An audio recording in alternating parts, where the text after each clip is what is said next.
Sundalan, candi-candi, dan misteri kesadaran, menyelami jejak Roh Kudus dan arahan Yesus Kristus dalam sejarah Indonesia. Oleh Christovita Wiloto, Chairman Strategik Indonesia.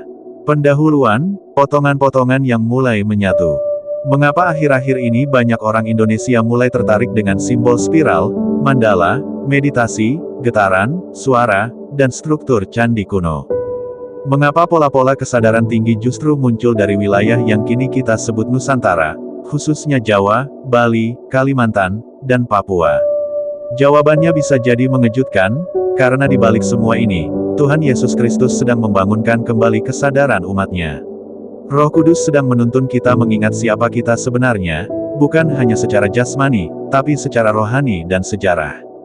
Apa hubungan Borobudur, Prambanan, dan candi lainnya dengan firman Tuhan? Apakah benar alien pernah terlibat? Apakah Roh Kudus sudah menyentuh manusia di masa prasejarah? Mari kita selami bersama. 1. Sejarah Sundalan dan peradaban yang hilang.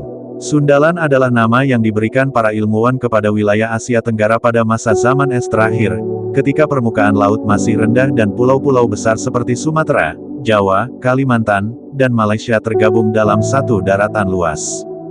Wilayah ini diyakini oleh banyak peneliti sebagai lokasi dari Atlantis yang hilang.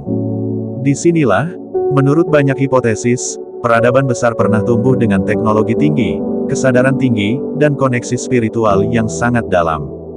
Beberapa ahli menyebut, mereka memiliki sistem komunikasi melalui suara, cahaya, dan frekuensi. Mereka membangun candi-candi bukan sekadar untuk ibadah, tetapi sebagai pusat energi dan kesadaran. Pola spiral, mandala, segitiga, dan matahari dengan titik di tengah adalah bahasa universal yang tidak dibuat asal-asalan, tapi dikodekan sebagai warisan pengetahuan untuk generasi berikutnya. Mazmur 19 ayat 2-4, langit menceritakan kemuliaan Allah, dan cakrawala memberitakan pekerjaan tangannya, hari meneruskan berita itu kepada hari, dan malam menyampaikan pengetahuan itu kepada malam. Tidak ada berita dan tidak ada kata, suara mereka tidak terdengar, tetapi gema mereka terpencar ke seluruh dunia. Jika benar peradaban ini ada, maka itu adalah bagian dari rencana Allah yang agung. Sebab Tuhan sudah menanamkan kesadaran akan kemuliaan-Nya bahkan sejak sebelum manusia menuliskannya di atas kertas. Alam, suara, bentuk, dan cahaya adalah wahyu umum Allah sebelum wahyu khusus datang melalui firman dan Yesus Kristus. 2. Borobudur, Prambanan, dan jejak Roh Kudus dalam arsitektur. Borobudur dibangun sekitar tahun 800